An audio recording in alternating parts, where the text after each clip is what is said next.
देखिए, इस चैप्टर में हम बात करेंगे सेल के बारे में।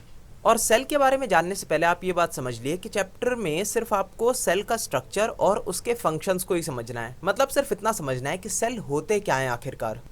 और मेरे ख्याल से आपको ये बताने की ज़रूरत नहीं है कि हम सबके अंदर जितनी भी चीज़ें बनी हुई हैं, मतलब जितने हार्ट है, किडनी है, लंग्स है, जो भी चीज़ बनी हुई है, यहाँ तक कि हमारी स्किन भी, वो सब कुछ सेल से मिलके बना हुआ है।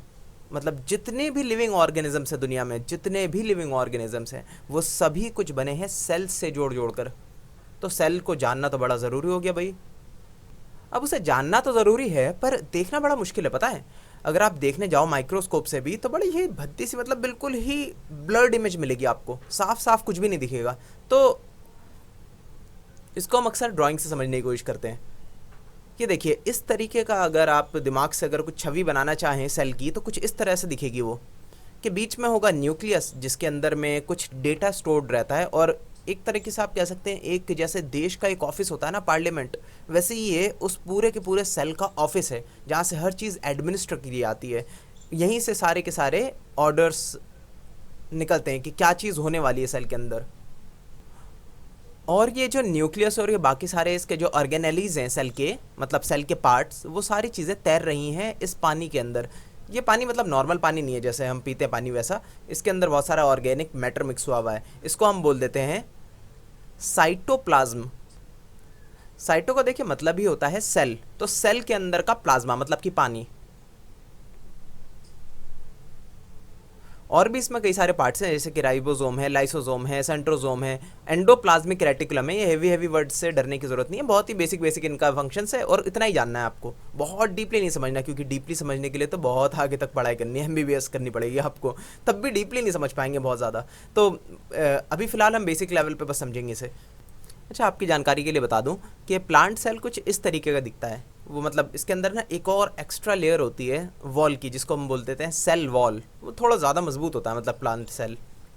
देखिए, इस बुक में सेल को बिल्डिंग के एक ब्रिक से कंपेयर किया गया है। जैसे कि एक बिल्डिंग बनती है ना छोटी छोटी ईंटों से, हमारी बॉडी या फिर कोई भी लिविंग ऑर्गेनिज्म की बॉडी सेल्स से मिलकर ही बनी है। सेल से ही मिलकर ही बड़े बड़े से आपके टिश्यूज़ बनते हैं, मतलब कि स्किन के टिश्यू हों या फिर इंटरनल ऑर्गन्स के टिश्यू हों, और उससे फिर उसके बाद पूरे हम बन जाते हैं। देखिए, इसे खोजा कब गया था, इसकी डिस्कवरी करी थी रॉबर्ट हुक ने 1665 में। सोचो, बहुत पुरानी बात है ये, नहीं। उन्होंने देखा माइक्रोस्कोप के ज़रिए, मतलब उस टाइम पे भी माइक्रोस्कोप हुआ करते थे, बहुत अच्छे तो नहीं, पर बेसिक इतना था कि उन्होंने जो एक लकड़ी होती है, लकड़ी के ऊपर की एक बहुत पतली सी लेयर को निकाला और उसे देखा माइक्रोस्कोप में, तो उन्हें छोटे छोटे से चेम्बर्स दिखे। इन्हीं चेम्बर्स को उन्होंने सेल बोला। छोटे चेम्बर्स को सेल ही कहा जाता है, पता है आपको। जैसे कि एक अगर बहुत बड़ी सी बिल्डिंग है, उसमें सारे रूम्स है ना, तो हर एक रूम को सेल कहा जाएगा। जेल में ये वर्ड अक्सर यूज़ होता है, पता है। और बस इन्होंने इतना ही देखा और बोल रहे हैं कि अगले 150 साल तक भी इसके बाद कोई ज़्यादा बड़ी खोज वोज नहीं हुई। बस इतना ही समझ रहे थे कि बहुत ही छोटे छोटे से टाइनी पार्ट्स होते हैं बॉडी के अंदर, पार्ट्स। उन पार्ट्स से मिलकर ही पूरी बॉडी बनती है, उसी को सेल कहा गया। पर इस ये होता क्या है, मतलब ये चीज़ भी कैसे बनती है, पार्ट के अंदर कौन से पार्ट होते हैं। मतलब कोई भी चीज़ है वो भी तो कुछ छोटी छोटी चीज़ों से मिलकर बनी होगी ना, तो वो क्या चीज़ है उसके बारे में नहीं समझ पाए। सेल की क्या क्या फंक्शंस होते हैं उसके बारे में नहीं समझ पाए, और भी बहुत कुछ नहीं समझ पाए थे तब तक। फिर उसके बाद भाई मॉडर्न टेक्नोलॉजीज़ ने अपना काम दिखाना शुरू किया और हमने बहुत कुछ जाना सेल के बारे में। बोल रहे हैं कि ये क्या आपको रियल इमेज दिख रही है, तो जवाब है नहीं भाई। अगर इतनी छोटे जो सेल होता है, अगर ये चीज़ आपको कलर्ड इमेज कोई दिखा रहा है, तो समझ जाओ कि ये चीज़ सही नहीं है ना, कुछ ना कुछ गड़बड़ है। क्योंकि माइक्रोस्कोप से जब हम बहुत ही छोटी चीज़ों को देखते हैं ना, तो कलरफुल नहीं दिख पाते, उसमें से बहुत ही मतलब ब्लैक एंड वाइट इमेज ही आपको देखने को मिलेगी। उसका भी रीज़न होता है, वो हायर क्लास में आप समझ जाओगे क्यों होता है ऐसा। और पता है क्या, अगर आप पत्तों को, मतलब प्लांट का जो है कोई भी एक पत्ता ले लो और उसे जूम इन करके देखो बहुत ज़्यादा माइक्रोस्कोप से, तो इस तरीके का दिखेगा, है ना। ये देखो, ये सेल टाइप का दिख रहा है आपको, कुछ नहीं, ये पार्ट पार्ट पार्ट। अब ये सेल है वाकई में, या फिर ये छोटे छोटे, ये आपके जो ग्रीन कलर के हैं ये है सेल, बताओ क्या होगा सेल। नहीं, बस ये मैंने बता दिया आपको कि जूम इन करके आपको ऐसा दिखता है। चलो हम बात कर लेते हैं सेल के बारे में। बोल रहे हैं कि ये बेसिक स्ट्रक्चरल यूनिट है, मतलब कि वही जैसे ब्रिक हो एक बहुत बड़ी बिल्डिंग की। और आपको पता है क्या, दुनिया की सबसे बड़ा जो आपका सेल है दुनिया में, वो कितना बड़ा होता है। एक ऑस्ट्रिच का अंडा, अंडा सिर्फ एक सिंगल सेल होता है। और उसके बाद उसमें जो है बहुत सारे प्रोसेस होते हैं, जिसके बाद सेल बढ़ते आते हैं, 1 से 2, 2 से 4, 4 से 8, ऐसे सेल्स बढ़ते बढ़ते बढ़ते बढ़ते एक बहुत ही कॉम्प्लेक्स ऑर्गेनिज्म निकलता है उसके अंदर से। ऑस्ट्रिच है ना, ऑस्ट्रिच क्या, मुर्गी के अंडे में भी ऐसी होता है। तो जो भी आप अंडा देखते हैं तो आप समझ जाइए कि एक पूरे के पूरे सेल को देख रहे हैं आप, अगर उसमें वो प्रोसेस स्टार्ट नहीं हुई हो तो। और आगे क्या इन्होंने कंपेयर कर रखा है, ये रहे वॉल के ब्रिक्स और ये है आपकी अनियन की पील। अनियन की पील है, पता है? ये देखिए मैंने इमेज निकाल रखी है, ये है रेड ब्लड सेल्स को अगर आप माइक्रोस्कोप से देखें तो शायद ऐसा दिखता है। आई होप कि ये एनिमेटेड करके नहीं बना रखा हो रियल में जो है ना। चलो ये रहा अनियन की पील, जो है वाकई आपको ऐसे दिखती है जूम इन करके, देख रहे हो ना? ये आपका न्यूक्लियस है बीच में छोटा सा, और ये है सेल। अच्छा गोल गोल नहीं दिख रहा सेल, नहीं, कुछ ऐसे चकोर सा, ऐसे चपटा सा, कुछ डायमंड शेप में कुछ दिखाई दे रहा है हमें। तो ऐसे शेप कुछ भी हो सकता है सेल का, ज़रूरी नहीं है कि बिल्कुल गोल ही हो, बहुत ही अजीबोगरीब सेल के शेप हो सकते हैं। यहाँ कह रहे हैं ऑर्गेनिजम्स जो है शो करते हैं वैरायटी ऑफ सेल्स उनके अंदर, मतलब कि एक कॉकरोच है या फिर एक इंसान है या फिर एक भालू है, कोई भी है, तो उनके अंदर में सिर्फ एक तरह के सेल नहीं होंगे, बहुत अलग अलग तरह के सेल होंगे, अलग अलग टाइप के होंगे, अलग अलग शेप के होंगे, अलग अलग साइज़ के होंगे, है ना? किसी की लंबाई बहुत ज़्यादा होगी, किसी की चौड़ाई बहुत ज़्यादा होगी, कोई चीज़ बहुत मोटा गोल सा होगा, कोई चकोर शेप का होगा, तो अलग अलग शेप के होते हैं। वो डिपेंड करता है उसका फंक्शंस क्या है। अच्छा नंबर ऑफ सेल्स में भी फ़र्क होता है, पता है? हमारे अंदर कम सेल्स होंगे, हाथी के अंदर ज़्यादा, एक कॉकरोच के अंदर कम सेल्स। जितने बड़े ऑर्गेनिजम्स, उन्हें बनाने के लिए मोस्टली बहुत ज़्यादा सेल्स की ज़रूरत पड़ती है। अच्छा देखो यहाँ पे लिखा है मल्टी सेल्यूलर ऑर्गेनिज्म कौन होते हैं? वो हम ही होते हैं, मतलब जिसके अंदर बहुत ज़्यादा अलग अलग टाइप के सेल्स मौजूद हों, उन्हीं को बोलते हैं हम मल्टी सेल्यूलर ऑर्गेनिजम्स। मतलब कि हमारी बॉडी लाखों करोड़ों अलग अलग सेल्स से मिलाकर बनी हुई है, नहीं। जबकि एक सिंगल सेल ऑर्गेनिज्म पता क्या होता है? वो अकेले बाहुबली है भाई, वो अकेले ही जो है पूरा का पूरा ऑर्गेनिज्म, एक छोटा सा सेल, एक सिंगल सेल, और वही पूरा कंप्लीट अपना ऑर्गेनिज्म है। अगर आपके उंगली का एक छोटा सा पार्ट ऐसे निकाल दिया जाए, मतलब उंगली के पास से खाल इतनी सी निकाल दिया है, तो अपने आप में उसे आप ये नहीं बोले कि जिंदा चीज़ है, पर उसके अंदर वो इतनी सी चीज़ है, बिल्कुल इतनी सी, बहुत ही टीनी टाइनी, है ना?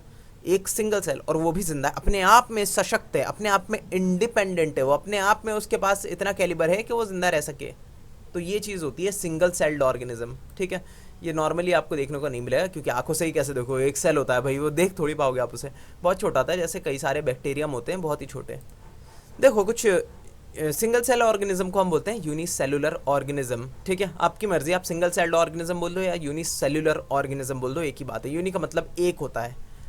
इसका एक एग्जांपल है अमीबा और एक है पैरामीशियम, ठीक है? और भी बहुत सारे ऐसे हज़ारों बल्कि लाखों एग्जांपल हैं इसके सिंगल सेल्ड ऑर्गेनिज्म के भी, ठीक है? इसकी बहुत वैरायटीज़ होती हैं। तो क्या लिख रखा है, एक सिंगल सेल ऑर्गेनिज्म के अंदर, जैसे कि अमीबा अपने आप ही फूड को कैप्चर कर पाएगा। सोचो इतना छोटा सा, उसके पैर वैर कुछ नहीं है, तब भी फिसलते फिसलते जाएगा और फूड को कैप्चर कर लेगा, उसे डाइजेस्ट भी कर लेगा, सांस वगैरह भी ले लेगा वो, ठीक है? मतलब कि उससे फूड से एनर्जी भी बना लेगा, साथ में एक्सक्रीट भी कर देगा, अपने टॉयलेट वगैरह को बाहर कर देगा, और ग्रो भी कर जाएगा वक्त पड़ने पे, और रिप्रोड्यूस भी कर लेगा, सब कुछ कर लेगा एक ही सेल के बदौलत। सोचो, बिल्कुल वो तो यूनिक चीज़ हो गई, नहीं? देखो एक्टिविटी में बता रहे हैं कि अगर कोई टीचर हैं जो कि इतने ज़्यादा मतलब इंटरेस्टेड हैं ये सारी चीज़ें पढ़ाने के लिए, तो आपकी क्लासरूम के अंदर अमीबा और पैरामीशियम का एक माइक्रोस्कोप पे एक छोटा सा सैंपल दिखा सकते हैं आपको। वैसे दिखाने नहीं वाले, मैं पहले बता दूं। आगे बोल रहे हैं शेप ऑफ सेल्स। अच्छा शेप ऑफ सेल्स मतलब कि अलग अलग होते हैं, अजीबोगरीब होते हैं। जैसे कि एक तो मैंने बता दिया, देखो ये जो आपको डॉट डॉट दिख रहे हैं, पता है क्या है? ब्लड सेल्स हैं, ये रेड ब्लड के सेल्स, वाइट ब्लड सेल्स नहीं दिखा रखे हैं यहाँ पे, है ना? चलो रेड ब्लड सेल्स है। और ये क्या है जो लंबे लंबे हैं, ये भी सेल है, गोल नहीं दिख रहे हैं आपको ये, पर ये भी सेल्स हैं।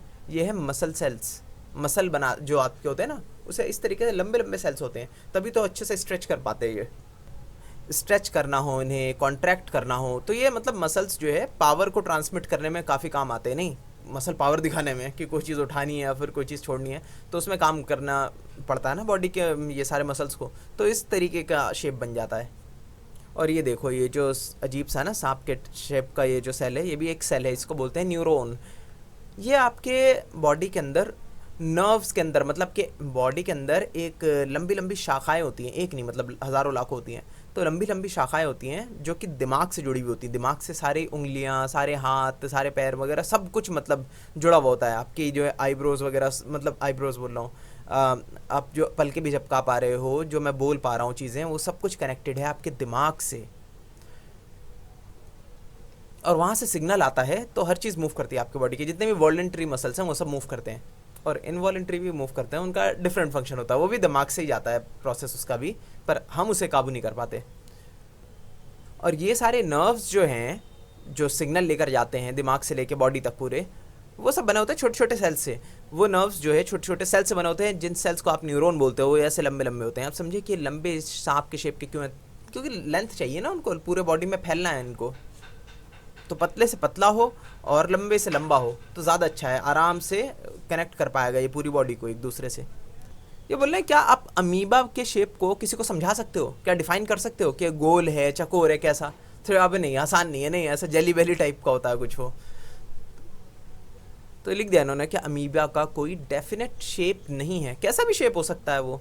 और बोल रहे हैं वो चीज़ एक शो करता है सूडोपोडिया। अब ये सूडोपोडिया क्या है? एग्जाम में अक्सर पूछ लेते हैं सूडोपोडिया। कुछ खास नहीं, बोलते हैं कि वो बिना पैर के ऐसे तैरता हुआ चले आता है, ऐसे तैरता हुआ चले आता है। कहीं पे चिपका होता है और तैरता हुआ निकल लेता है, जाता है। और कहीं पे खाना पड़ा हो, खाने का छोटा सा पार्टिकल ही उसके लिए बहुत होगा, क्योंकि बहुत ही छोटा होता है ना, छोटा सा, बहुत बहुत टीनी टाइनी सा। तो उसी खाने के डॉट को जो है वो पकड़ता है और उसको खा जाता है। उसी के आसपास इर्द गिर्द घिर लेता है उसको, अपने अंदर बॉडी के अंदर समा लेता है, साइटोप्लाज्म के अंदर, और वहीं पर उसे सड़ाकर उस खाने को यूज़ कर लेता है अपनी बॉडी में। तो ऐसे ही जिंदा रहता है आपका ये अमीबा। अच्छा, बोल रहे हैं अमीबा को क्या फ़ायदा होता है अपने शेप को चेंज करके? पता है अमीबा जो है शेप को चेंज भी कर सकता है। शेप को चेंज करने का फ़ायदा होता है इस तरीके से ये मूव कर सकता है कहीं पे भी। नहीं, देखो मैं फ़ायदा दिखाता हूँ इसका। ये है अमीबा और ये है इसका खाना। खाना है, किसी भी तरीके का खाना हो सकता है, ठीक है। वो छोटा छोटा ही खाना खाता है। वो क्या खाना खाता है ये सब आप जो है बाद में समझना। फिलहाल ये समझो कि ये इसका खाना है, और ये इसी तरीके का अगर चुपचाप बैठा रहा एक जगह पे तो कुछ नहीं कर पाएगा, भूखा मर जाएगा। इसे फिर अपना शेप जो है चेंज करना पड़ेगा, फिसलना पड़ेगा इसे ज़मीन के ऊपर, है ना। और फिसलता फिसलता ये जाएगा और इसे घेर लेगा, अपने खाने को घेरने के बाद अपनी बॉडी का ही पार्ट बना लेगा, इसे जकड़ लेगा अपने अंदर। और अपने बॉडी के अंदर जो इसका साइटोप्लाज्म होता है उसके अंदर ये एसिड के ज़रिए और अलग अलग तरीके के एंजाइम्स के ज़रिए इसे पिघला कर खा जाएगा। ये देखिए, इसने पिघलाया और खा गया, फूड वैक्यूल के अंदर इसने भर लिया इसे अपने। आगे कह रहे हैं साइज ऑफ सेल। सेल का साइज़ कितना होता है? बहुत बहुत ही छोटा होता है, लगभग आपका 0.1 माइक्रोमीटर जितना हो सकता है। सोच रहे हो 0.1 माइक्रोमीटर कितना होता है? 1 माइक्रोमीटर होता है आपका 1 मीटर का 10 लाखवां हिस्सा, उसे बोलते हैं माइक्रोमीटर। और ये 0.1 माइक्रोमीटर तक हो सकता है। और जो लार्जेस्ट सेल है वो एक ऑस्ट्रिच का है, काफ़ी बड़ा सा होता है, नहीं इतना बड़ा सा हो सकता है। तो बहुत वेरी करता है इसका शेप, साइज़ और शेप बहुत ज़्यादा वेरी कर सकता है किसी भी सेल का। नहीं, किसी भी सेल का कहना गलत हो जाएगा, नहीं, अलग अलग सेल्स के अलग अलग शेप और साइज़ हो सकते हैं, ये कहना ज़्यादा ठीक है। अच्छा, ये बोल रहे हैं कि जो आपका एग होता है, एग उसको आप फोड़ते हैं तो अंदर से येलो येलो पार्ट होता है, और साइड में आपका जो है पानी वाला हिस्सा होता है, नहीं वाइट कलर का। तो वाइट कलर वाला जो पार्ट होता है उसको बोलते हैं हम साइटोप्लाज्म। अच्छा, तो उसका जो येलो वाला पार्ट होता है एग का, वो क्या होता है? वो क्या न्यूक्लियस होता है? फिर यहाँ पे नहीं, वो भी न्यूक्लियस नहीं होता, वो अलग चीज़ होती है, वो आप हायर क्लासेस में समझोगे। आगे बोल रहे हैं कि क्या जो सेल है वो इंसानों का नॉर्मल साइज़ का होता है, एलिफेंट्स का बहुत बड़े साइज़ का होता है सेल, और रेट्स का बहुत ही छोटे साइज़ का सेल होता है? तो जवाब है नहीं, इसका कोई रिलेशनशिप नहीं आपस में कि बड़े ऑर्गेनिज्म हो या छोटे ऑर्गेनिज्म हो, कि एक के अंदर बड़ा सेल होगा एक के अंदर छोटा सेल होगा, ऐसा बिल्कुल नहीं है। ये बात ज़रूर है कि एक बड़ा ऑर्गेनिज्म है वो ज़्यादा सेल्स से मिलकर बना होगा, जैसे कि एलिफेंट, उसके अंदर ज़्यादा सेल्स होंगे एक रैट के मुकाबले। पर ऐसा नहीं है कि बड़े बड़े सेल होंगे एलिफेंट के अंदर, सेल उतने ही बड़े होंगे जितने होते हैं एक रैट के, मतलब साइज़ लगभग उतने के बराबर रह सकता है। इसका आपस में कोई रिलेशनशिप नहीं है। चलो अब हम बात कर लेते हैं सेल के स्ट्रक्चर के बारे में और उसके फंक्शन के बारे में। मतलब स्ट्रक्चर जान लो कि होता क्या है वो असल में। देखिए, पार्ट ऑफ द सेल के अंदर हम बात करेंगे सबसे पहले सेल के मेम्ब्रेन की। मेम्ब्रेन मतलब कि बाहर का कवर, झिल्ली, ये जो सरफेस है जिसने पकड़ रखा है पूरे के पूरे साइटोप्लाज्म को, न्यूक्लियस के, और हर चीज़ को सेल के अंदर अपने अंदर। वो बैग जो है ना, बैग, उस बैग को बोलेंगे हम सेल का मेम्ब्रेन। अच्छा, मेम्ब्रेन जो है इसको हम प्लाज्मा मेम्ब्रेन भी कई बार बोल देते हैं, क्योंकि प्लाज्मा जो अंदर भरा होता है उसका मेम्ब्रेन होता है ना, उसको पकड़ने वाला मेम्ब्रेन होता है ये। अच्छा, ये न्यूक्लियस है ना, न्यूक्लियस, न्यूक्लियस के बाहर भी एक मेम्ब्रेन होता है, इसको न्यूक्लियर मेम्ब्रेन भी बोलते हैं, बस मैंने सोचा बता दूं। आगे बोल रहे हैं कि ये जो आपका मेम्ब्रेन है ना, प्लाज्मा मेम्ब्रेन, ये चीज़ ऐसा नहीं कि बिल्कुल बंद रख रखा है इसने, क्लोज कर रखा है कम्प्लीटली, इसलिए पोरस होता है थोड़ा सा, मतलब इसके अंदर कोई चीज़ आर पार हो सकती है। इसके अंदर का जो पानी होता है कई बार वो बाहर निकल सकता है, और बाहर से जो पानी होता है वो भी अंदर आ सकता है, अंदर के सॉल्ट्स बाहर जा सकते हैं, बाहर के सॉल्ट्स अंदर भी आ सकते हैं। अंदर से कई बार जो है आपका ऑक्सीजन जो है बाहर से कई बार ऑक्सीजन अंदर आता है, अंदर से कई बार कार्बन डाइऑक्साइड बाहर भी जाती है, तो बहुत कुछ होता रहता है आदान प्रदान इसके अंदर से। तो ये मत समझिएगा कि बिल्कुल 100% क्लोज होता है, ये बीच में छोटे छोटे से टाइनी टाइनी होल्स होते हैं इसमें। सेल के बीच में होता है ये पार्ट, इसको बोलते हैं न्यूक्लियस। देखिए लिख रखा है यहाँ पे, मैं पहले बता चुका हूँ। ये है आपका अनियन पील, अनियन पील के बीच में नहीं दिख रहा था ये छोटा सा डॉट टाइप का, ये भी एक एग्जांपल है न्यूक्लियस का। साइड में जो पानी भरा होता है जिसके अंदर सारे ऑर्गेनेलिस, जैसे हमारी बॉडी के अंदर होते हैं ऑर्गन्स, सेल के अंदर होते हैं ऑर्गेनेलिस जिनके फंक्शन होते हैं अलग अलग, तभी तो काम होता है ना सब कुछ सेल के अंदर।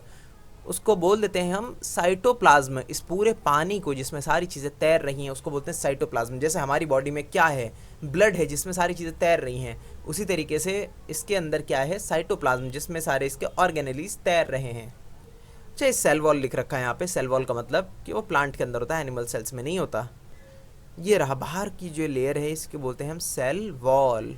ये देखिए लिख भी रखा है यहाँ पे सेल वॉल, ठीक है। देखिए अगर इंसान की बात करें तो इंसान के जो गाल होते हैं, नॉर्मल जो स्किन होती है, इसके ऊपर अगर आप माइक्रोस्कोप से देखें तो इस तरीके का दिखेगा आपको। ये वैसे एनिमेशन से बना दिया गया है, मतलब एनिमेशन बोल रहा हूँ, ये ड्राइंग कर दी गई है सिंपल सी। इसमें बीच वाले पार्ट को आप बोलोगे न्यूक्लियस, और इसके बाहर के कवर को बोलोगे न्यूक्लियर मेम्ब्रेन, और ये जो है पूरा का पूरा है सेल, और सेल के बाहर इस कवच को बोलोगे सेल मेम्ब्रेन, और ये जो बीच में जो पानी भरा हुआ है इसको आप बोलोगे प्लाज्मा, या फिर कहें तो साइटोप्लाज्म, और ये रहा न्यूक्लियस, ठीक है।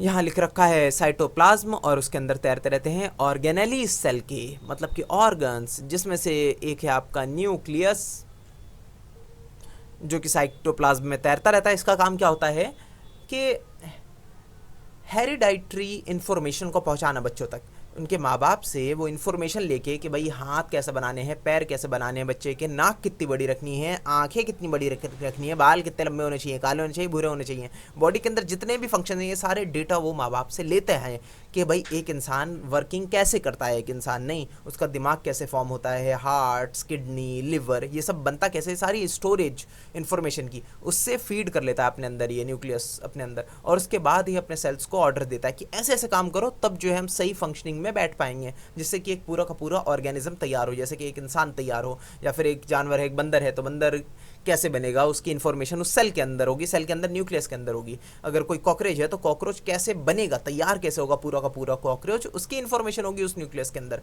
तो इसको बोलते हैं हेरिडाइटरी इन्फॉर्मेशन, जो कि पेरेंट से ऑफ स्प्रिंग से, मतलब कि बच्चों में आती है। कह रहे हैं यहाँ पे कि न्यूक्लियस के अंदर थ्रेड लाइक स्ट्रक्चर्स होते हैं, बहुत लॉन्ग लॉन्ग थ्रेड की तरह स्ट्रक्चर्स होते हैं, वैसे बहुत लॉन्ग नहीं होते, न्यूक्लियस खुद इतना सा होता है तो उसी के अंदर जितना लॉन्ग हो सकता है उतने लंबे थ्रेड की तरह स्ट्रक्चर्स होते हैं, उन्हीं के अंदर एम्बेड कर देते हैं वो इन्फॉर्मेशन को, सारी इन्फॉर्मेशन जो माँ बाप से लेकर वो बच्चों में डेवलप होती है, कि किस तरीके से बच्चों के सारे ऑर्गन्स डेवलप होंगे और काम कैसे करना है बॉडी को, नहीं वो सारी इन्फॉर्मेशन। तो वैसे इन्फॉर्मेशन ट्रैवल करते हुए माँ बाप, उनके पहले उनके माँ बाप, उनके पहले उनके माँ बाप, और उनसे पहले उनके, तो यहाँ से ट्रैवल होती हुई आ रही होती है, इसको बोलते हैं हेरिडाइटरी इन्फॉर्मेशन, जिससे कि बॉडी कैसे जनरेट करी है, एक छोटे संडे को कैसे पता कि उससे मुर्गा या चूज़ा कैसे बनाना है, किस तरीके से बनाना है, उसके पंख कितने बड़े होने चाहिए, नहीं होने चाहिए, वो सारी इन्फॉर्मेशन कहाँ से आई, उस न्यूक्लियस के अंदर में से आई। वैसे इंसान कितना बड़ा बनाना है, कैसे बनाना है, 2 कान होने चाहिए कि 3 कान होने चाहिए, वो कैसे पता चलेगा उसको, वो हेरिडाइटरी इन्फॉर्मेशन से पता चलेगा। तो वो चीज़ कहाँ एम्बेड होती है, वो होती है क्रोमोजोम्स में। क्रोमोजोम्स ये थ्रेड लाइक स्ट्रक्चर्स होते हैं न्यूक्लियस के अंदर एम्बेड हुए में, इसी में इन्फॉर्मेशन फीड हुई भी होती है, समझ गए। जैसे मोबाइल के अंदर मेमोरी, मतलब मेमोरी के लिए एक स्टोरेज डिवाइस होती है, वो आपने देखी नहीं होगी, चलो कोई नहीं। जैसे कंप्यूटर के अंदर हार्ड ड्राइव, उसके अंदर इन्फॉर्मेशन होती है कि क्या क्या रखना है कंप्यूटर के अंदर, उसी तरीके से एक सेल के अंदर उसकी हार्ड ड्राइव होती है क्रोमोजोम्स। क्रोमोजोम ही बताती है कि किस तरीके से डेवलप करना है उस सेल को अपने, और पूरे के पूरे ऑर्गेनिज्म को, और क्या क्या फंक्शंस को से कैरी आउट करना है। इन सभी के सेट को, इन सारे क्रोमोजोम्स के सेट को हम जीन्स भी बोलते हैं, लिखा है ना जीन्स। तो जीन्स इसी को बोलते हैं, ये सारे इसके सारे क्रोमोसोम्स आपस में मिलकर ये जीन कहलाते हैं, कि ये सारी इन्फॉर्मेशन है, this is the set of informations जो ये तय करेगा कि वो लिविंग ऑर्गेनिज्म कैसा दिखेगा, किस तरह के फंक्शंस करेगा। चलो मेरे ख्याल से बहुत बार बोल चुका मैं एक बात को, अब बोल रहे हैं act as control centre of the activities of the cell. क्या क्या काम होते हैं सेल के अंदर, इसको कंट्रोल सेंटर क्या होता है, न्यूक्लियस होता है, यही ऑर्डर देता है कि क्या क्या होगा सेल के अंदर, क्या क्या नहीं होगा सेल के अंदर। बोल दिया कल को कि भाई ये वाला पार्ट अच्छे से काम नहीं कर रहा, मान लो ये आपका क्या है माइटोकॉन्ड्रिया ठीक से काम नहीं कर रहा, इसको करो, इसके अंदर कुछ ठीक ठाक करो, तो ठीक करना पड़ेगा उसको, नहीं कुछ ना कुछ करके इसे ट्वीक करके कुछ ठीक करेंगे। कोई बोल दिया कि भाई ये आपका सेल का ऑर्गेनेली है कोई सा, मान लो कोई एक राइबोसोम, तो बोले कि ठीक से काम नहीं कर रहा, तो तोड़ फोड़ के मार के फेंक देंगे, है ना, उसको मारने का भी सिस्टम होता है बॉडी के अंदर। तो पहले बोलिए क्या न्यूक्लियस जो था, न्यूक्लियस गौर से सुनना इसके सवाल को, बोला न्यूक्लियस का जो शेप है और स्ट्रक्चर जो है ना, मतलब शेप ही ओवरऑल, क्या वो सबके अंदर सेम होता है, प्लांट के अंदर भी, एनिमल्स के अंदर भी, और हर तरह के ऑर्गेनिज्म के अंदर क्या न्यूक्लियस का ये शेप है सेम रहेगा? तो जवाब है नहीं, ना तो शेप सेम रहता है ना ही उसका स्ट्रक्चर।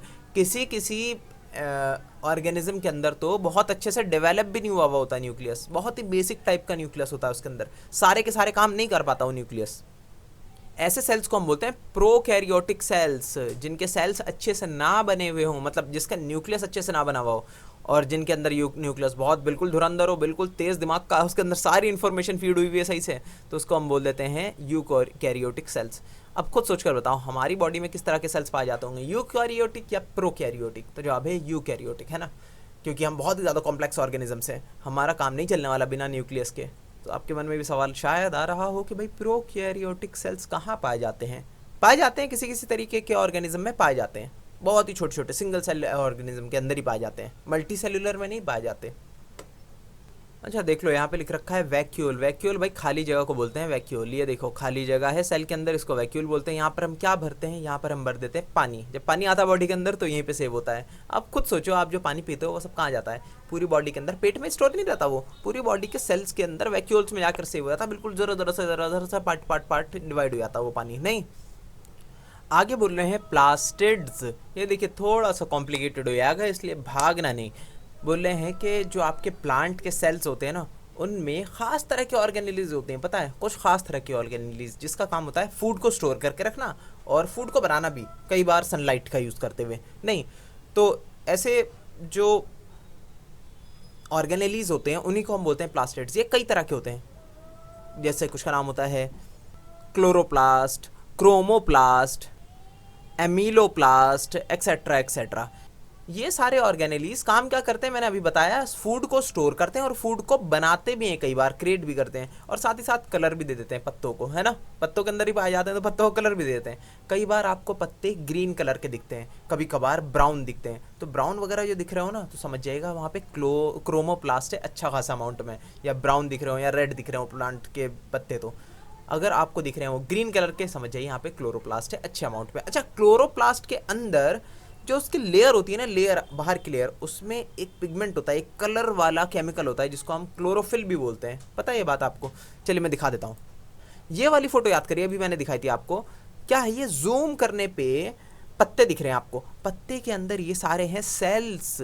सेल्स के बीच में मैंने उस टाइम आपसे पूछा था, सोचिए कि जूम करके दिखता तो ऐसा है, ये छोटा छोटा सा ग्रीन ग्रीन क्या है? क्या ये खुद ही सेल है या कुछ और है?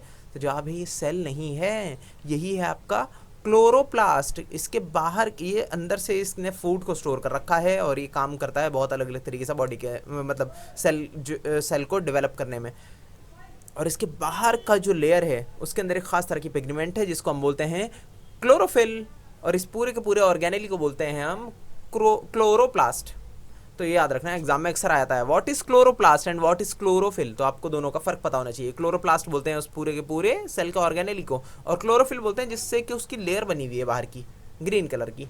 अगर बोले कंपैरिजन करना चाहो प्लांट सेल की और एनिमल सेल की, तो क्या देखने को मिलेगा? बस एक ही फर्क देखने को मिलेगा, वो है आपकी सेल वॉल। बाहर की सेल वॉल नहीं होती एनिमल सेल्स में, और बाहर की वॉल जो है होती है प्लांट सेल में, क्योंकि प्लांट सेल में भाई कभी भी कोई तोड़ के ले गया, किसी ने कुछ कर दिया, हवा बहुत तेज़ आंधी तूफान, सर्दी गर्मी, ये सब कुछ हिलना पड़ता है इसको, इसलिए सेल वॉल की भी जरूरत पड़ती है इसको, ताकि मजबूत रहे सेल। और बाकी वैक्यूल जो है ना प्लांट सेल में बोलते हैं बहुत बड़े साइज का होता है। ये देखो इतना बड़ा वैक्यूल ही वैक्यूल है, और ह्यूमन सेल में बहुत ही छोटे छोटे छोटे छोटे छोटे छोटा है, और बाकी कोई खास फर्क होता नहीं। तो यहाँ पर हमारा चैप्टर होता है खत्म, पर यहाँ पर पूरी तरह से खत्म नहीं, एक दो बात आपको बताना चाहूँगा मैं। कहते हैं कि बॉडी, इंसानी शरीर के अंदर बहुत टाइप के माइक्रो ऑर्गेनिजम्स पाए जाते हैं। एक सेल होता है ना, सेल, एक सिंगल सेल के ऑर्गेनिज्म भी होते हैं बहुत सारे, मतलब कई तरह के माइक्रो ऑर्गेनिज्म होते हैं, बहुत टाइप होती है उनकी। मोस्टली उसको bacteria, alga, fungus, protozoa, virus, इन्हीं में डिवाइड किया जाता है। पर बहुत सारे ऐसे भी माइक्रो ऑर्गेनिजम्स हैं जो इनमें से किसी भी कैटेगरी में फॉल नहीं करते, वो यूनिक ही होते हैं। जैसे अमीबा, वो अभी तक डिसाइड ही नहीं कर पाया कोई कि वो उसको हम क्या बोलें, बैक्टीरिया बोलो, प्रोटोजोआ बोलें क्या। तो वो ऐसे भी होते हैं। बोल रहे हैं कि बॉडी के अंदर 10,000 से भी ज़्यादा ऐसी वैरायटीज़, मतलब 10,000 क्वांटिटी नहीं, 10,000 से ज़्यादा वैरायटीज़, इतने टाइप के तो माइक्रोऑर्गेनिज्म बॉडी के अंदर बसते हैं हमारे, और तभी हमारी बॉडी काम करती है। बॉडी के स्किन से लेके बॉडी के अंदर लीवर फंक्शन, पेट का फंक्शन। बोल रहे खाना भी अगर आप खाओ तो उसे पचाने में अगर ये आपके माइक्रो ऑर्गेनिज्म साथ ना देना तो उसे पचाने को आपको 30 साल लग जाएगा। तो नहीं जिंदा रह सकते इन माइक्रो ऑर्गेनिजम्स के बिना हमारी बॉडी। इसको बोलते हैं सिम्बायोटिक रिलेशनशिप। हमारी जो बॉडी की बेसिक जो स्ट्रक्चर है, उस स्ट्रक्चर का फंडामेंटल पार्ट है ये बाहर के आए हुए माइक्रो ऑर्गेनिजम्स बॉडी के अंदर। उसकी वजह से हम जिंदा है और हमारी वजह से वो जिंदा है, तो वो हम उसका घर हैं और वो हमारी बॉडी को चला रहे हैं। समझ रहे हो, हमारे घर को मेंटेन कर रहे हैं, मतलब अपने घर को मेंटेन कर रहे हैं, मतलब हमारी बॉडी को मेंटेन कर रहे हैं। तो ये बात समझो। आप कहीं भी ये बात सोचो कि भाई बैक्टीरिया से बचकर रहते हैं हम हमेशा, है ना, तो ये बात पूरी तरह से सच नहीं है, क्योंकि आपकी बॉडी के अंदर ही बैक्टीरिया है। जो दही खाते हो आप, उसमें भी बैक्टीरिया है, और हर चीज़ के अंदर बैक्टीरिया है, समझ लो आप। ओवरऑल पानी पीते हैं, उसके अंदर भी बहुत सारे माइक्रोऑर्गेनिज्म होते हैं, आप कितनी भी कोशिश कर लो।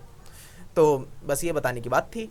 और कह रहे हैं कि ये देखो न्यूरॉन को ना आपस में इस तरीके से दिखाया गया। सोच रहे थे कि इसे दिखाया कैसे या एनिमेशन के जरिए, तो इन्होंने ऐसे दिखाया। ये एक ड्राइंग बना दी इन्होंने कि ये है आपके न्यूरॉन्स कैसे इलेक्ट्रिकल सिग्नल इधर से उधर भेज रहे हैं, उसे दिखाने की कोशिश कर रहे हैं। ऐसे जाल टाइप का क्यों बना रखा है, क्योंकि एक साथ लाखों करोड़ों न्यूरॉन्स भी होते हैं दिमाग के अंदर, सब आपस में कनेक्टेड होते हैं और इसी में फंक्शनिंग चलती है ब्रेन की। और ब्रेन में एक बार फंक्शनिंग कंप्लीट हुआ है, हाँ भाई, प्लस माइनस करके सब कुछ हिसाब लगा लिया कि भाई ये काम करना है हमें। मान लो कि मैंने सोच लिया कि ऐसा हाथ उठाना है, तो हाथ उठाना है, इस चीज़ का फैसला तो ले लिया दिमाग ने अपना, खिचड़ी बना के जो भी कराओ दिमाग में। उसके बाद उस चीज़ को, सिग्नल को प्रोसेस करके वो भेजता है हमारे नर्व सेल्स में। इसको बोलते हैं मोटर कॉर्टेक्स बोलते हैं, पीछे है ना, जो क्या बोलते हैं, स्पाइनल कॉर्ड से ऐसा गुजरते हुए जाती है, इसको स्पाइनल कॉर्ड बोलते हैं। स्पाइनल कॉर्ड में एक खास तरह की नर्व होती है, इसको हम मोटर कॉर्टेक्स बोलते हैं।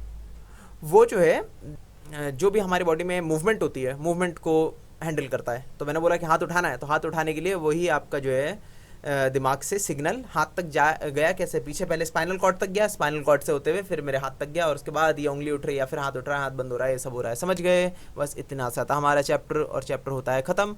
अच्छा ये देख लो फाइनल चीज़, क्या बता रहे हैं, देखो दिमाग है ये, और ये देखो ये हड्डियाँ नहीं है, ये सब दिखा रहे हैं आपको नर्व सेल्स आपके न्यूरॉन से मिलकर बनते हैं। अच्छा, दिमाग के अंदर भी न्यूरॉन होते हैं और ये बाहर भी बॉडी के अंदर भी न्यूरॉन ही होते हैं, ठीक है। दिमाग के अंदर न्यूरॉन के साथ भी और भी कई तरह के सेल्स होते हैं, पर बाहर तो आपका सिग्नल पहुंचाने के लिए सिर्फ न्यूरॉन होते हैं, जो कि पूरी बॉडी में फैले हुए। देखो यहाँ पे सबसे ज़्यादा न्यूरॉन्स का गुच्छा बना हुआ है। इसको हम हाईवे भी बोल सकते हैं, नहीं, न्यूरॉन्स का हाईवे है ना, और बाकी छोटे छोटे रोड, ये सर्विस रोड है बाकी सब, ठीक है। तो पूरी बॉडी की फंक्शनिंग इसी न्यूरॉन से फैलती हुई होती है। तो आई गेस मुझे लग रहा है कि आपको अच्छा आइडिया मिल गया होगा सेल्स के बारे में, क्या काम करते हैं और क्या काम ये नहीं कर सकते हैं, सब कुछ पता लग गया होगा यहाँ से। बहुत बेसिक लेवल का आइडिया, बाकी तो इसमें कोई कमी नहीं है इसके बारे में पढ़ने के लिए, और बहुत कुछ जानना बाकी है कि कैसे ये आपस में इतने अच्छे तरीके से कोऑर्डिनेट कर पाते हैं, और कैसे एक बोल रहे हैं कि बॉडी के अंदर भी सारी फंक्शनिंग, क्या लगता है आपको, दिमाग में होती है। बहुत सारे लोग बोल रहे हैं कि नहीं, पूरी की पूरी फंक्शनिंग शायद दिमाग में ना होती है, बॉडी के अलग अलग पार्ट्स में होती हो।